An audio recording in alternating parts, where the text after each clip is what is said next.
زمین کی آبیتی۔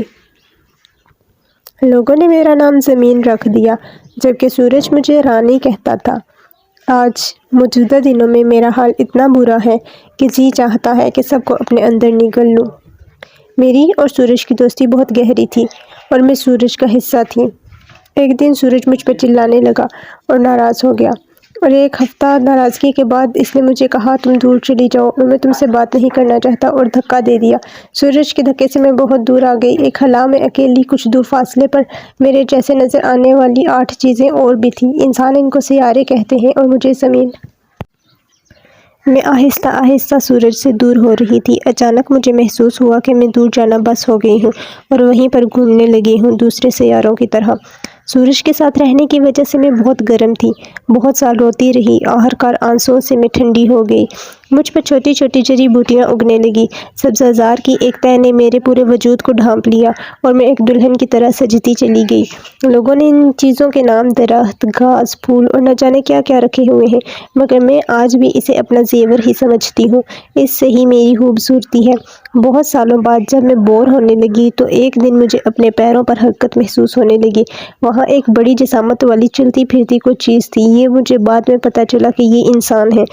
یہ مخلوق بہت تیزی سے بڑھ رہی تھی۔ ان کی حرکتیں دیکھ کر میری بوریت ایک پرندے کی طرح اڑ کر دور چلی گئی۔ یہ انسان نامی مخلوق جنگلوں میں پائے جانے والے جانوروں کو مار کر کھانے لگے۔ شروع میں اتنی خوفزدہ ہوئی کہ میرا پورا وجود لرز اٹھا۔ انسان، زلزلہ آیا، زلزلہ آیا، پکار پکار کر بھاگنے لگے۔ میں نے ان کی وحشت کو دیکھ کر خود پر قابو پایا، کیونکہ مجھے یہ اپنے بچوں کی طرح اچھے لگنے لگے تھے۔ رنگ برنگے کپڑے پہن کر جب یہ جھومتے گاتے تو میں سمجھتی یہ میرا حسن ہے۔ بہت عرصہ میں نے سوچا کہ یہ ایک نادان اور شریف مخلوق ہے، مگر جلد ہی میں غلط ثابت ہو گئی۔ گاؤں کے لوگ سرگوشیاں کرنے لگے کہ سگے بھائی نے محض ایک زمین کے ٹکڑے کے لیے اپنے بھائی کو جان سے مار دیا۔ مجھے یہ سن کر دھچکا لگا۔ لوگوں نے پیڑ پودے اکھاڑ پھینکے اور اپنے محلات بنانے لگے۔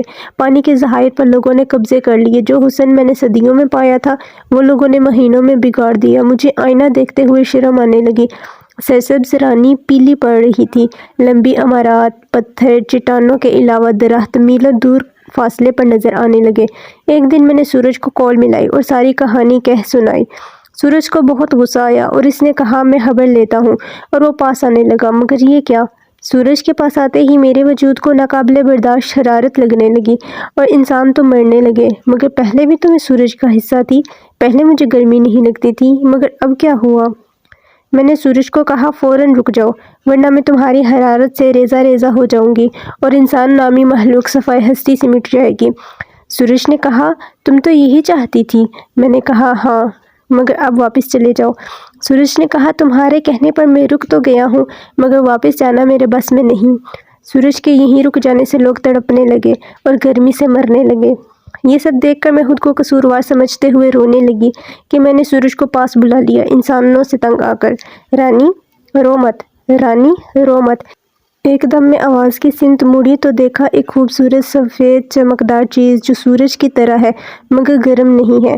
اس نے اپنا تعارف کرواتے ہوئے کہا میں چاند ہوں۔ تم رو مت، میں انسانوں سے واقف ہوں، یہ بہت برے ہیں، تم ان کی وجہ سے خود کو ہلکان نہ کرو۔ انسان میری خوبصورتی، میری چمک نہیں دیکھتے، مگر کہتے ہیں چاند میں ایک داغ ہے، پر عجیب ہیں، پھر بھی چاند پر آنے کی خواہش کرتے ہیں۔ زمین ایک دم پیچھے ہٹی اور کہا تم کبھی بھی انسانوں کو مت آنے دینا، یہ تمہارا حال بگاڑ دیں گے۔ پھر تمہارا ایک داغ ہے اور صرف ایک روشنی کی چمک چھوڑیں گے اور سارا خراب کر دیں گے۔ میں بھی بس ان کے سدھرنے کا انتظار کر رہی ہوں، اگر نہیں سدھریں گے تو ان کو سدھارنا مجھے اچھے سے آتا ہے۔